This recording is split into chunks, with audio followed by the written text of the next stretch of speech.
So, John, Welcome. you're on with Nicole Hale, Chris Triplett, and Chris McFeely. Thanks for joining us.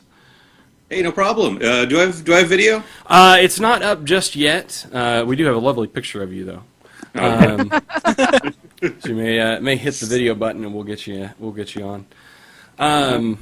So first of all, it was great to meet you at BotCon. Thanks for coming to BotCon. The IDW panel was really fantastic. There you are. Yeah, backlit so nobody can see me. That's perfect. That's the way to do it. It seems mysterious. Who is this man? Who is Man in the shadows. on our show? So we just want to talk to you a little bit about what's going on with Transformers, IDW. And just first of all, I think on behalf of our crew, I'd like to say thanks for making Transformers awesome. Yes. The relaunch with More Than Meets the Eye and Robots in Disguise has just been dandy. Thanks. I can't take all the credit. Andy Schmidt set us up on that book and on the books, and James Roberts and Alex Milne are killing on More Than Meets the Eye, and obviously Andrew Griffith's doing a great job on Robots in Disguise. I couldn't be happier to work with anybody but him. Yeah, it's great. Literally, as I said the word Andrew Griffith, he just came online on Skype, so his name popped up on my screen. It's like a little cue. Damn, he is awoken. Yes. Speak of the devil. So first of all, I want to talk about some of the stuff that we saw at BotCon. Of course, not everybody got to see all the pictures and things, but we're a little interested in July because we hear there's going to be Dinobots and Decepticons and things going on. What, if anything, can you tell us? I mean, obviously our listeners weren't at the panel, so what can you tell us about it?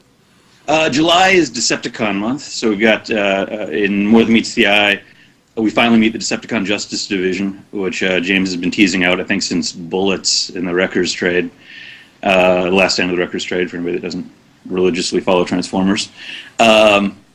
So we'll finally see who they are. They're sort of the ultra loyalists to Megatron. They're they're the ones that go after the Decepticons that go bad. Like they're the sort of the worst of the worst. If you're an Autobot or a rogue Decepticon. So we'll finally get a chance to see them.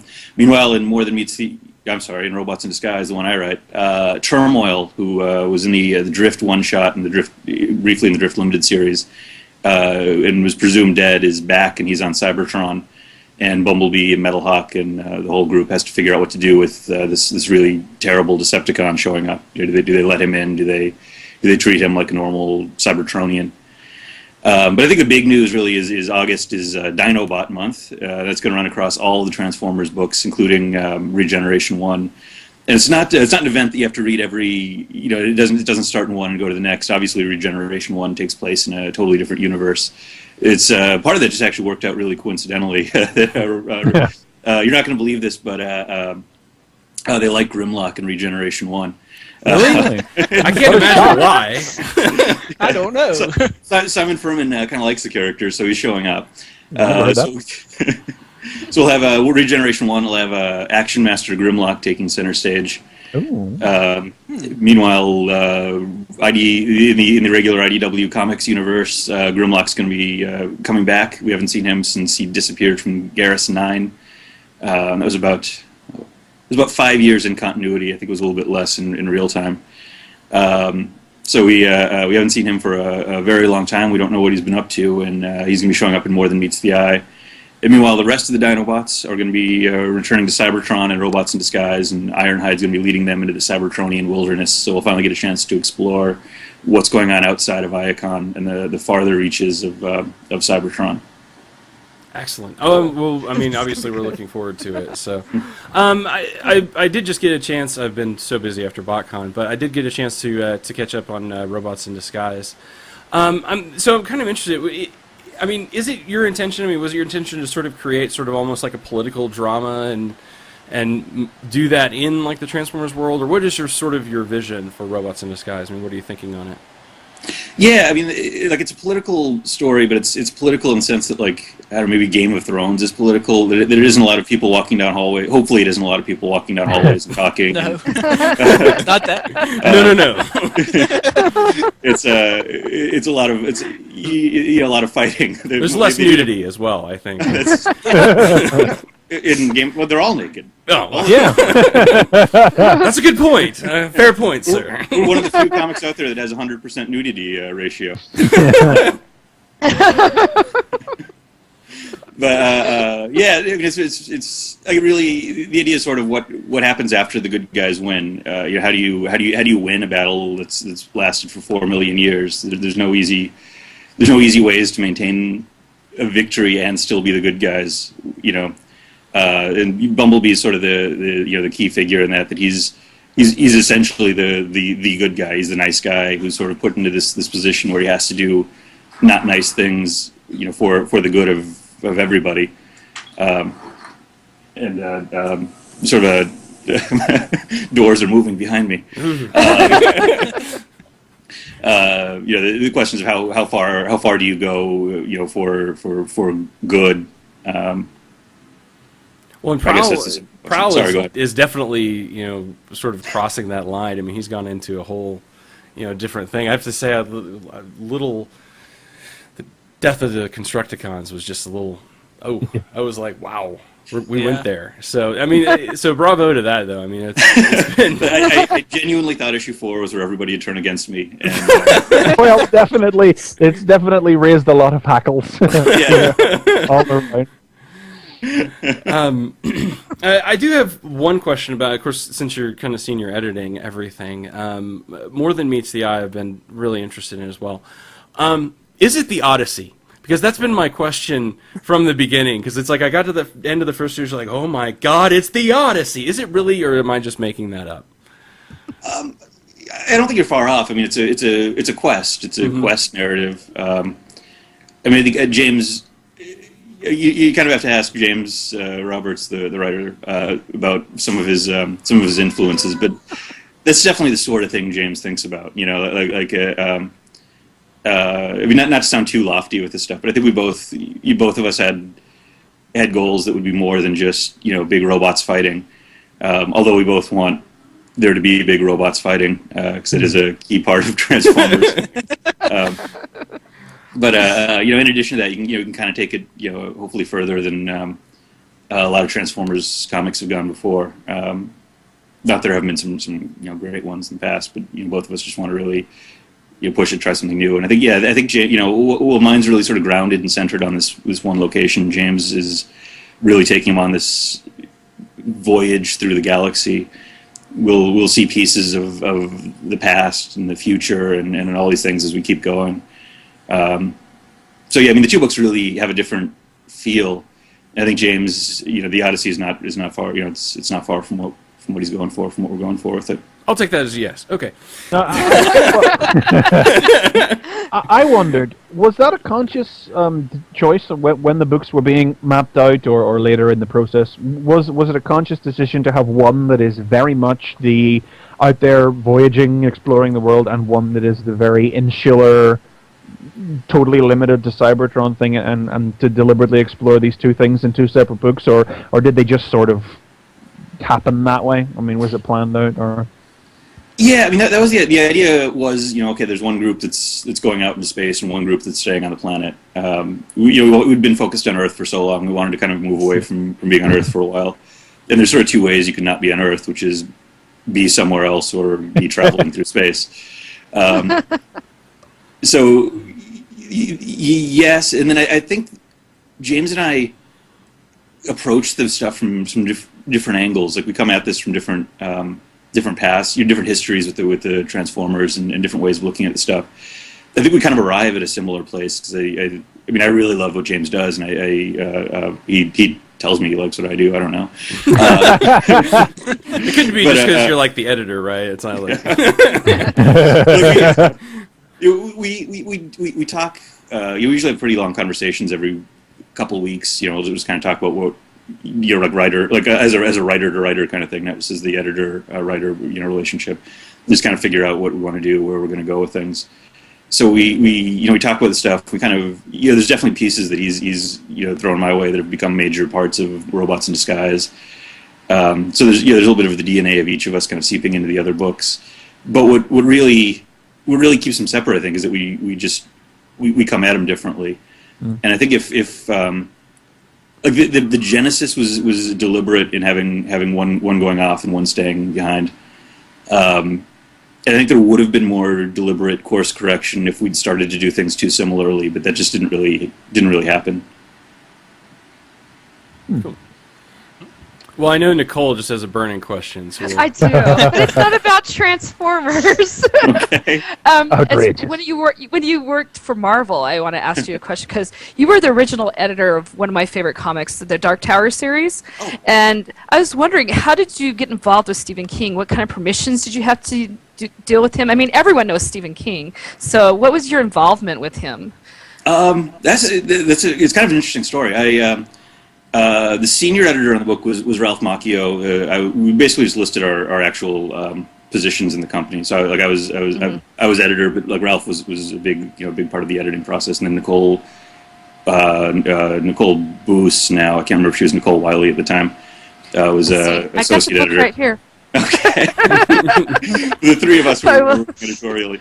But how it actually started. She was Boos okay. at that time.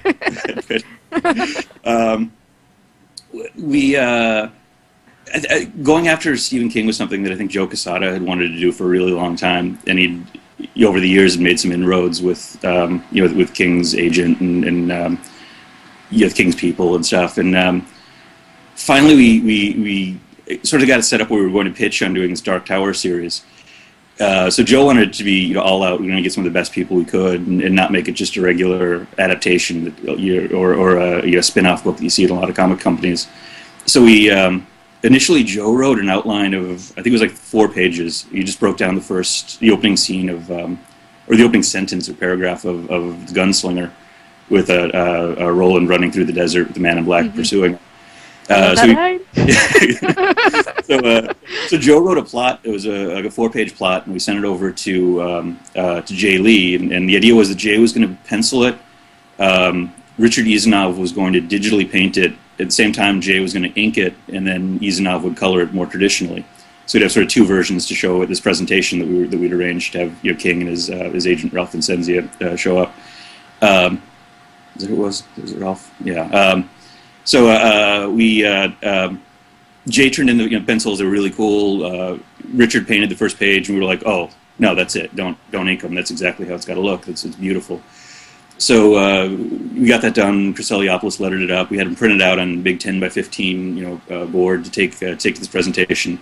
But this is the pitch meeting. There's no contract signed. King and his agent come into the conference room, and it was me, Ralph, Nicole, Dan Buckley, Joe Quesada, Tom Marvelli, who was the head of creative services at Marvel.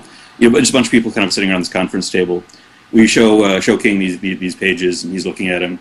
And I think Joe said something like, "Okay, so now these are just sample pages. We won't actually use these."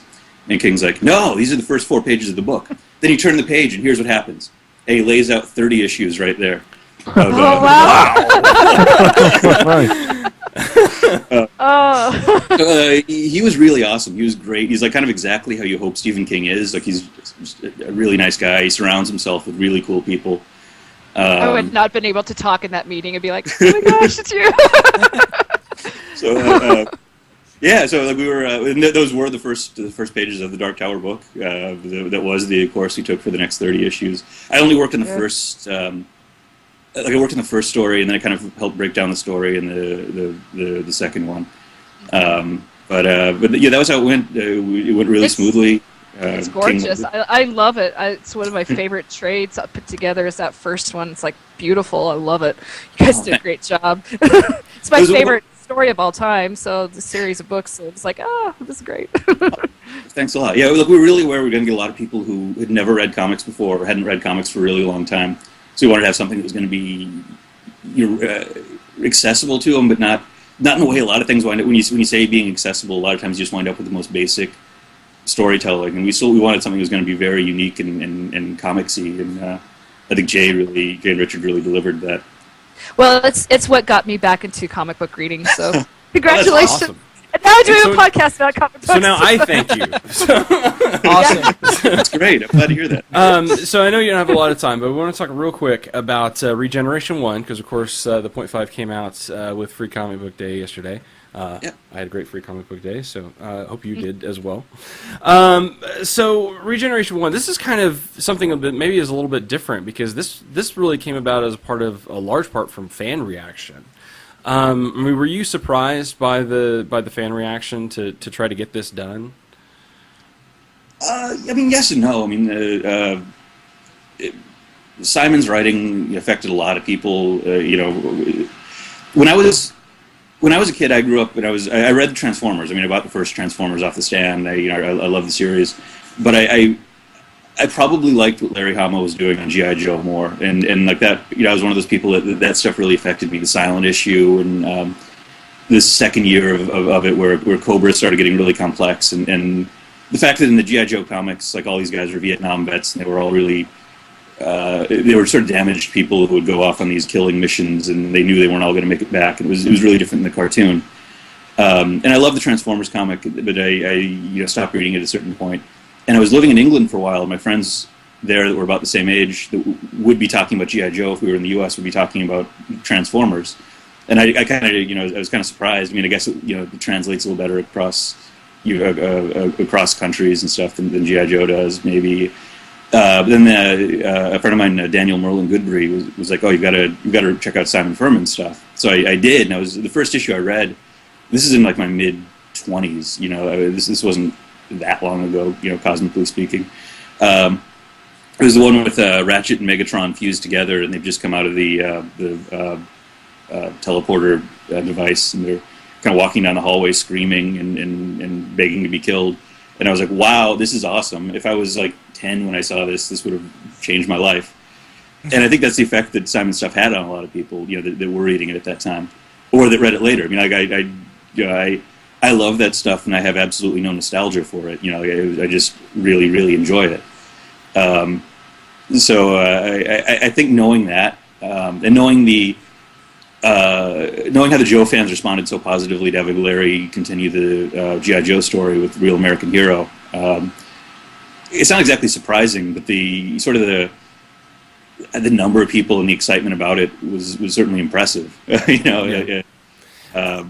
I mean, do you think it's? I mean, and not to ask a hard question, but I mean, do you think it's any bit of a risk? I mean, in a sense, because I mean, I think there's a lot of vocal fans who were really excited about getting it, but do you think there's any bit of a risk of trying to it's sort of like catching lightning in a bottle again, maybe, or something like that?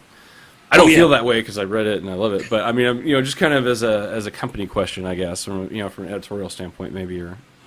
Oh yeah, no, absolutely. There's every. I mean, I can say this because I've read the next issues and I know that this doesn't happen, but there's every chance in the world that you'd come in and do something that just it doesn't live up to the legacy, or I mean, even worse, you're not only fighting against the actual comics that came out, but people's memories of it. You're sort of up against people's childhood, and I mean, it's sort of the unwinnable situation of like Star Wars prequels or something that like you have people that have been thinking about Star Wars literally as long as they've lived. And there's no way you're going to be able to go up against not only the actual quality of the movies, but every single thought that person has ever thought in their entire life. Mm-hmm. There's that danger. Can you go home again? Can you come back and do something? I think Simon, Andrew, Stephen Baskerville, Ed Wildman, the artist. I mean, those are the exact same three people who are writing and drawing the. Issue 80, and they're all back, and they really brought their A game to it. And it's not like those guys haven't been doing Transformers over the years either.